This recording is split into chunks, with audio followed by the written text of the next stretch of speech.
Welcome po dito sa ating channel. Samahan niyo po ako na mag-explore ng iba't ibang kagamitan pagdating sa espiritual. Tara na po! Magandang umaga po, magandang tanghali, magandang hapon, magandang gabi mga ka-antingero-antingero ko dyan. Sa video po na ito ay isi-share ko po sa inyo ang nagkakailang ano po yung agimat na ibabaon ko ngayong Holy Week. So bago ko pa man gawin yan, ipapakita ko muna sa inyo. So anyway po, kung ang video na ito ay hindi para sa inyo, skip po. Pero kung ito ay para sa inyo, let's go!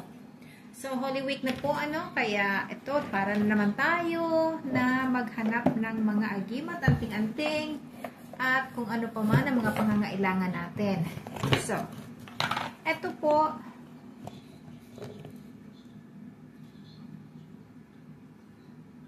ang una po natin ay ito. Ay, lalapit ko po ang ating camera para makita ninyo. Ayan. Oops.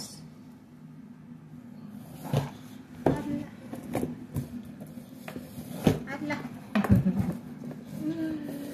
Wala yung lagyanan ko po kasi ng necklace. So, dapat meron akong extra na pag ganito. So, bibili ako ng extra na. So, ayan. So, ito po ay ganyan siya. So,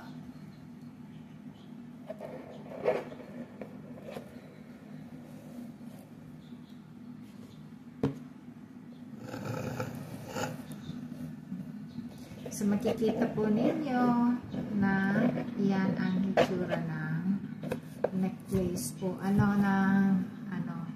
Ibabaon ko.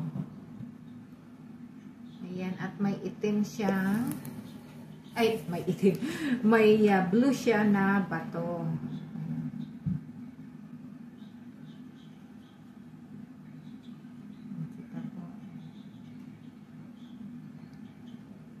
So, ang blue po na bato na yan ay naga. Ito po ay mucha. Ayan, kita ninyo. So, ito po yung una. Kung kayo po magkukolekta ng mga ganito, huwag ninyong ililimit lamang ang sarili ninyo sa isang klase lamang. Dapat nagkukolekta rin po kayo ng mga iba't iba para siyempre, sulit ang biyaya. So, ayan po. Ayan, ito makikita ninyo, ito ay aso, puting aso. Kita po ninyo. Ayan. So, pinapakita ko po sa inyo kasi ma-enjoy po ako. Ayan, ito po ay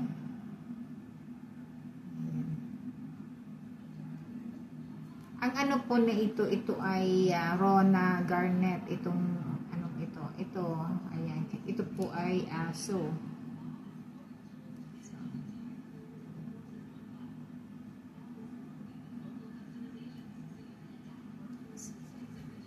So, ito po ay ginagamit kong mga bantay. Ano po? Nakakatuwa lang po kasi syempre ito po ay hindi kasi yan ay bato umo. Mayroon na ako yan na video ata na ginawa. So, ito po.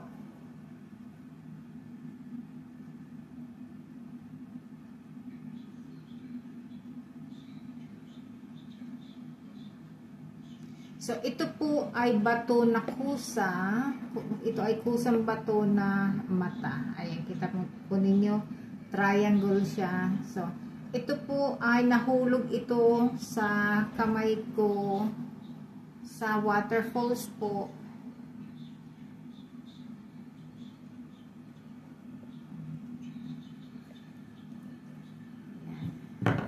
So, ano po na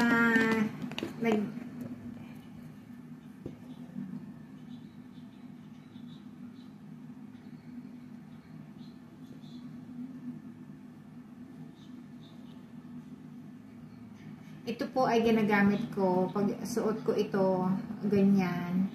So ito ang nasa labas kasi pang ano po ito, ginagamit ko ito na pag nakita ng tao, syempre na smile sila. So bali pag paamo, ano po pag pang hawa ng kasayahan.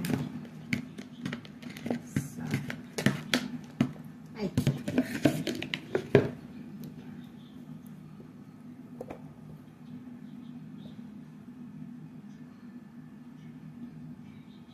So, ito naman po ay, ayan, kita ninyo, ito po ay naga rin na bato.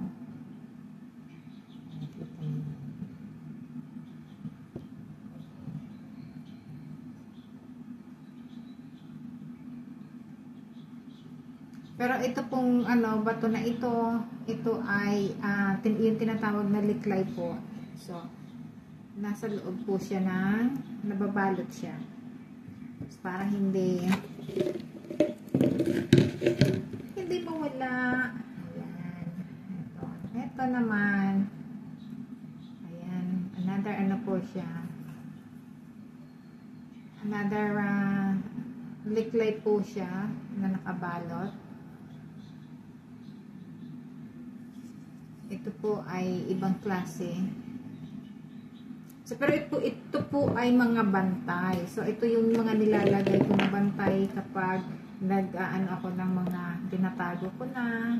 So, may mga bantay na po. So, ito po yung mga, again, mga bantay na, ano ko, kwentas na inilalagay. Ini-assign, halimbawa, kung meron akong ano, box ng, let's say ano, mga bato na akin ang pinakang mamahal. So yun po, nalagay ako ng isa nito, so hindi nila mapakialaman ano po.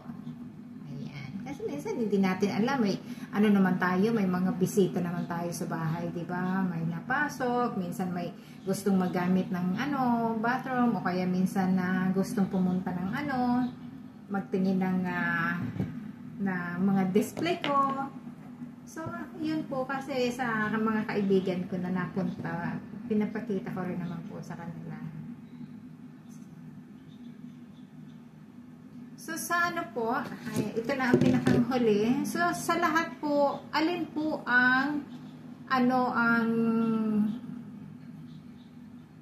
na ano ninyo, nagustuhan ninyo sa tingin ninyong mabait, meron, walang, merong may laman, walang laman, mabait o matapang.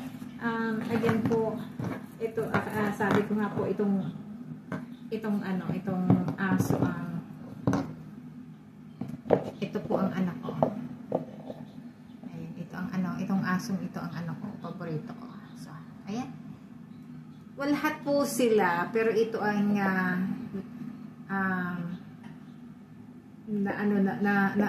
in love ako dito. Sige po. So, yan po ang ano ng video natin ngayon na i-share ko lang sa inyo kasi ilalagay ko na po siya sa labas doon sa ano ko sa aking altar. So, God bless po.